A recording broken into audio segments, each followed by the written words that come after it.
Les États-Unis font pression sur Zelensky pour qu'il négocie la fin du conflit avec la Russie et Poutine. Je vous explique après le générique. Let's go.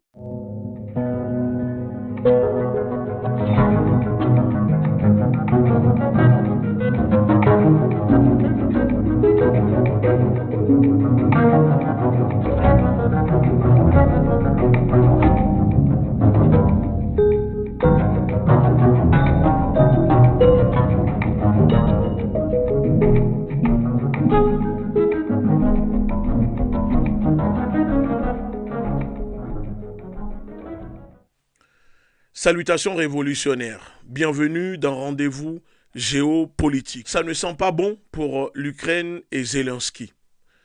Selon NBC, citant un responsable américain, il semblerait que des responsables européens et américains ont commencé à discuter en privé avec le gouvernement ukrainien de ce que pourraient impliquer d'éventuelles négociations de paix avec la Russie pour mettre fin à la guerre. Qu'est-ce que cela signifie?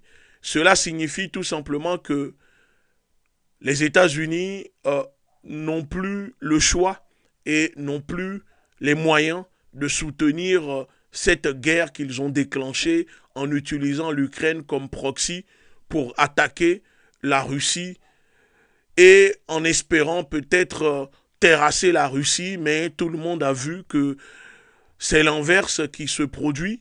Hein.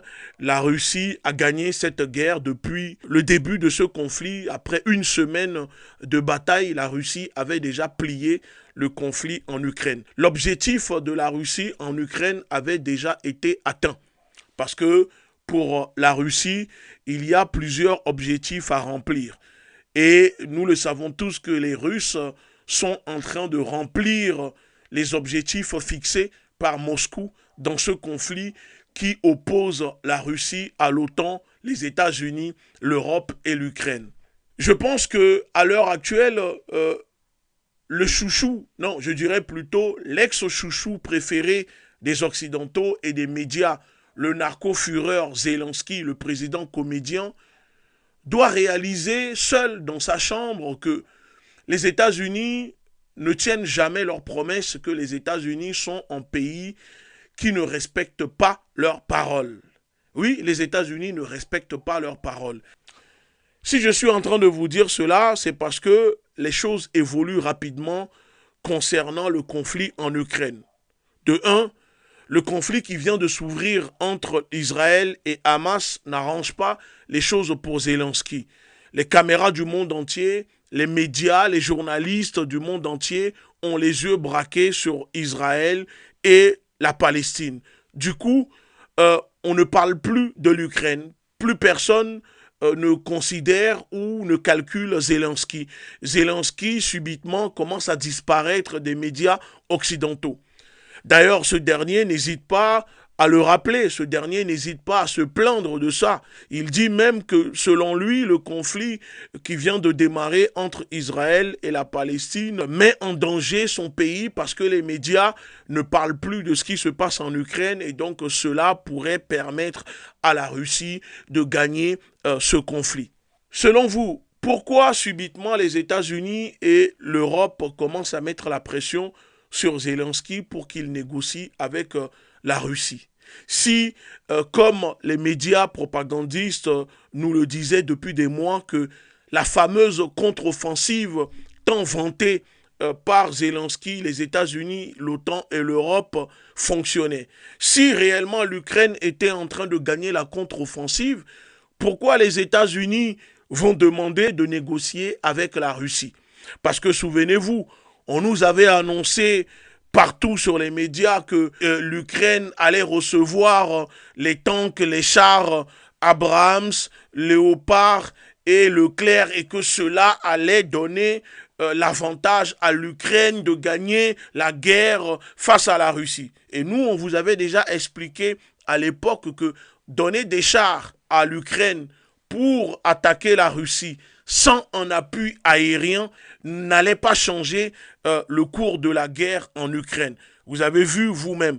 Ensuite, ils sont venus dire que maintenant, l'Ukraine allait recevoir une aide des États-Unis, des missiles Atakams et aussi des missiles Storm Shadow et aussi Scalp de la France, et que cela allait permettre à l'Ukraine de gagner la guerre.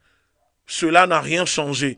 On nous annonce après maintenant que l'Ukraine allait recevoir des avions F-16 et que avec les avions F-16, l'Ukraine allait gagner la guerre.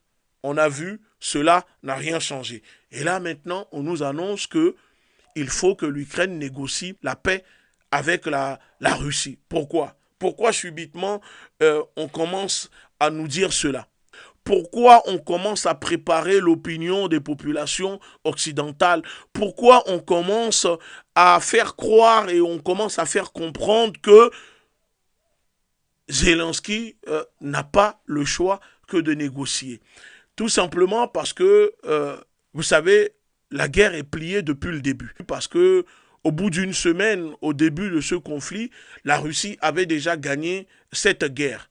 D'ailleurs, Zelensky lui-même n'a pas hésité à l'avouer qu'il était prêt à négocier avec la Russie et que c'était l'Angleterre, le Premier ministre, l'ancien Premier ministre Boris Johnson, qui a mis la pression, qui a dit non à Zelensky pour que Zelensky ne négocie pas avec la Russie. Et il y a quelques jours, Zelensky lui-même commence à préparer un peu l'opinion de son peuple, de sa population et notamment des médias. Zelensky admet en disant que la population occidentale est fatiguée par le conflit. Il dit que en plus des pays occidentaux et des populations qui sont fatiguées par le conflit armé en Ukraine, les dirigeants, une partie des dirigeants européens aussi commencent à être blasés de ce conflit et ne veulent plus soutenir l'Ukraine. Oui, effectivement, ce qu'il dit, c'est une vérité.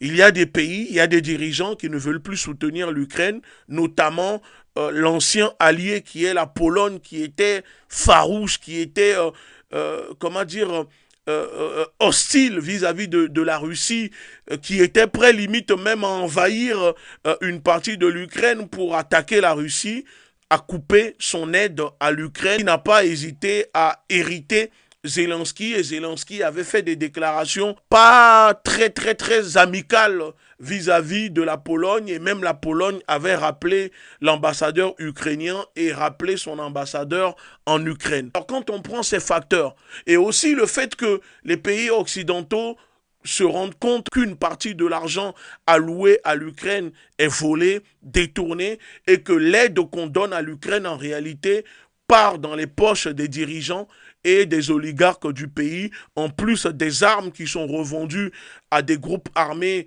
à des groupes terroristes et notamment aussi aux groupes comme le Hamas, parce que vous avez vu que l'attaque du Hamas contre Israël qui a fait plus de 1400 morts et qui a déclenché la fureur de l'Israël contre la bande de Gaza, la Palestine, une partie de ces armes-là proviennent directement de l'Ukraine. Et même des vidéos sont apparues sur les réseaux sociaux du Hamas et voire même du Hezbollah qui remercient le président Zelensky, l'Ukraine, pour l'aide apportée avec ces armes. Donc quand on prend ces facteurs, le fait que l'Ukraine n'arrive plus à gagner, la contre-offensive, échec, l'opinion qui commence à être lassée de ce conflit. Et aussi, récemment, il y a quelques jours, Joe Biden avait sollicité une aide au Congrès pour l'Israël et aussi pour l'Ukraine. Le Congrès a retenu l'aide pour l'Israël, des milliards de dollars, mais le Congrès a décidé de ne pas voter une aide pour soutenir l'Ukraine.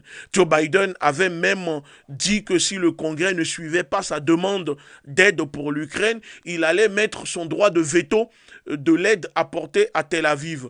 Malheureusement, cela n'a pas fonctionné.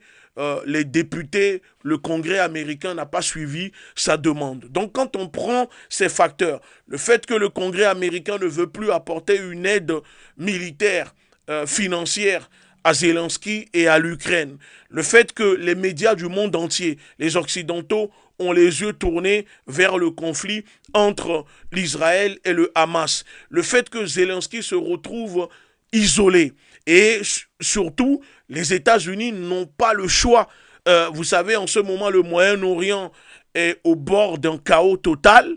Vous avez vu la posture militaire adoptée par les États-Unis qui envoient en armada de bateaux de guerre, de sous-marins, d'avions qui sont en train de livrer des munitions à fragmentation à Israël pour attaquer les souterrains du Hamas dans la bande de Gaza, alors que ces armes-là, nous savons tous que ce sont des armes qui sont interdites par la Convention internationale.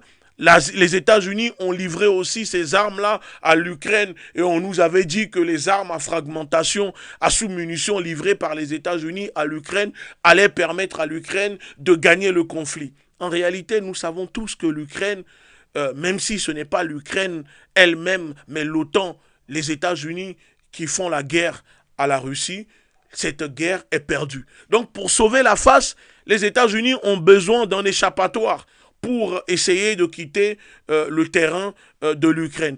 Et cela, c'est au Moyen-Orient, ce qui se passe en ce moment entre Israël et le Hamas. Puisque les États-Unis, l'OTAN, ont perdu la guerre en Ukraine, ça ne sert à rien de continuer à donner une aide militaire des milliards et des milliards. Parce que depuis le début, on vous l'avait dit, on l'avait déjà annoncé, que l'Ukraine, c'est comme une personne qui est dans le coma et on le maintient sous assistance respiratoire. L'Ukraine est maintenue sous assistance respiratoire. Voilà, parce que l'Ukraine est morte cliniquement. C'est juste que les États-Unis, l'OTAN, l'Union européenne maintiennent l'Ukraine sous assistance respiratoire. Mais on le voit maintenant que ce que nous avons dit depuis le début, malgré le fait qu'il y a des personnes qui disaient que le fait de dire la vérité, d'apporter une autre vision de ce conflit géopolitique entre l'OTAN, l'Ukraine, les États-Unis et la Russie, faisait de nous, selon nos opposants, selon les médias mainstream, selon ces personnes financées par la propagande otanienne, que nous sommes des agents d'influence russe, parce qu'on ne va pas dans leur sens, nous ne disons pas la même chose. Mais aujourd'hui, si on analyse un peu tout cela, est-ce qu'on a eu raison ou pas?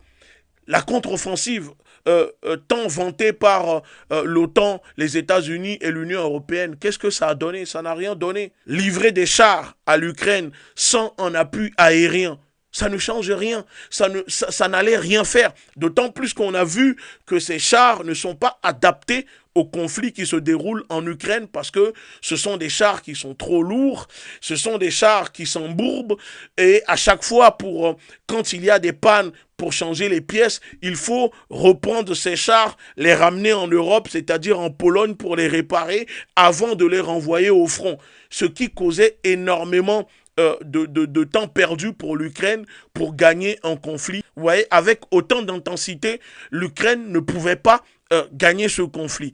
Donc, quand on prend ces facteurs, l'Ukraine, l'OTAN, les États-Unis ont échoué, ont perdu la guerre face à la première puissance militaire au monde. Oui, parce que la Russie vient d'être classée première puissance militaire au monde devant les États-Unis. Vous pouvez aller le vérifier. Donc, avec ça, les États-Unis ne peuvent pas se permettre de gérer plusieurs fronts à la fois. Parce qu'en plus du front qui vient de s'ouvrir au Moyen-Orient entre Israël et le Hamas, il y a des rumeurs qui commencent à circuler comme quoi la Chine pourrait éventuellement déclencher une opération militaire aussi contre Taïwan. Et l'homme roquette, le dirigeant de la Corée du Nord, Pyongyang, se prépare à déclencher une attaque peut-être contre la Corée du Sud ou rentrer dans le conflit actuel qui se déroule entre la Russie et l'OTAN. Donc si on prend tout cela, les États-Unis n'ont plus la capacité. En plus de cela, les stocks d'armes se sont épuisés, que ce soit pour les États-Unis, mais aussi surtout pour l'Europe. Parce que l'Europe avait promis à l'Ukraine de livrer à l'Ukraine 1 million d'obus par mois. Et on découvre dans les médias que, en réalité, ils sont loin des chiffres et que l'Europe n'arrive même pas à produire 100 000 obus pour l'Ukraine tous les mois. Donc si vous prenez tout cela, comment pour vous l'Ukraine aurait pu gagner la guerre face à la Russie? Excusez-moi, quand on voit la puissance, la production d'obus, quand on voit que Aujourd'hui, la Russie est clairement dans une position dominante en Ukraine. La Russie continue de gagner du terrain. La Russie continue d'avancer en Ukraine. Là où l'Ukraine, l'armée ukrainienne est décimée, recule, parce qu'aujourd'hui, les médias commencent à l'avouer aussi que plus de 500 000 militaires ukrainiens sont tués, presque 300 000 blessés et presque 250 000 ne sont plus aptes au combat. Ça veut dire qu'il y a plus de 1 million d'Ukrainiens qui sont sacrifiés, qui sont morts, blessés pour cette guerre que les États-Unis ont voulu faire contre la Russie. C'est énorme. Aussi, le fait que lors du dernier sommet de l'OTAN, on a remarqué que la dynamique a commencé à s'inverser entre l'Europe et les États-Unis.